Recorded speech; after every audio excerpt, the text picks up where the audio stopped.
Eh bien, bonjour les amis, bonjour à toutes, bonjour à tous.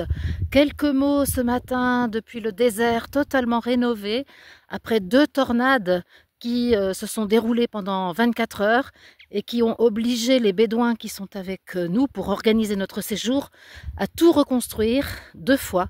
Parce qu'une première fois, la tornade a eu lieu dans la nuit de dimanche à lundi. Et une fois que tout a été reconstruit, deuxième tornade et deuxième dégât, alors encore plus de dégâts cette fois-ci. Et donc là, ce matin, eh bien, alors que le groupe que je dois rencontrer devait arriver hier, ce matin, je me prépare, nous nous préparons à la venue des amis qui viennent faire cette expérience de 9 jours dans le désert. Finalement, ce ne sera pas 10, mais 9. Et donc, évidemment que cette tornade, ces 2 tornades successives qui ont lieu au début de la Semaine Sainte ont une grande signification pour moi, puisqu'il s'agit d'accepter que la destruction du temple ait lieu pour qu'une reconstruction puisse se faire. Et je voulais simplement donner quelques nouvelles de cela.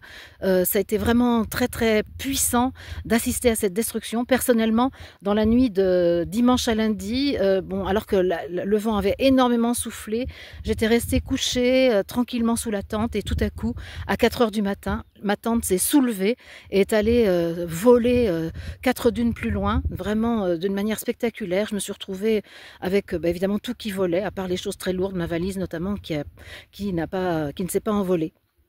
Donc c'est assez intéressant cette expérience de tout perdre en un seul coup et de voir la reconstruction se faire avec les amis qui sont là. Une participante du groupe précédent est restée pour vivre le deuxième groupe. Hannah était avec moi et ça c'était merveilleux aussi cette relation qui a pu se vivre là dans le désert avec ces conditions très désastreuse, parce qu'il y avait vraiment un désastre du point de vue de la logistique. Et donc je rends hommage aussi à Ahmed, avec qui je travaille depuis 2008 et qui s'est montré très puissant dans l'organisation de la reconstruction, même si à un moment il a été en grande difficulté lui-même du fait de la perte de morale qui était la sienne.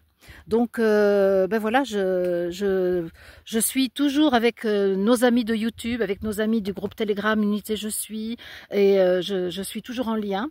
Et c'est dans un désert totalement rénové, puisqu'il a changé d'allure, il a changé de physionomie, et il est surtout nettoyé de toutes les traces que nous avions laissées lors du premier séjour, ce qui est normal, puisqu'on a marché un peu partout.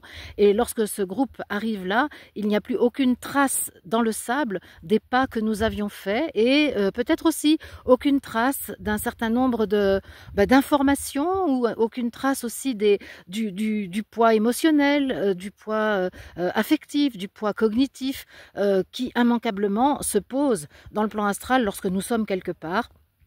Et là, il y a comme une espèce de nécessité, je pense, de mettre tout ça à zéro pour pouvoir repartir au niveau de la résurrection avec cette semaine de Pâques que nous allons préparer et que nous allons vivre ici ensemble dimanche prochain. Donc voilà, je vais essayer peut-être de vous montrer quelques images des dunes rénovées. Je ne sais pas si je sais changer ma caméra de sens, donc je vais devoir y aller comme ça. Voilà le soleil que vous voyez ici. Et puis je voulais vous montrer l'étendue du désert ici. Voilà. Et éventuellement un peu d'image aussi. Voilà le désert là. Et un peu d'image du campement qui est en... Hop, je suis désolée pour... voilà. Le campement qui a été refait. Voilà les amis, et bien pendant que ceux qui sont chez eux, au travail, peu importe où, vivent cette semaine de Pâques avec la conscience qui est la vôtre, et bien nous la vivons ici avec la conscience qui est la nôtre en cet instant. Merci, bonne journée à tous et à très bientôt.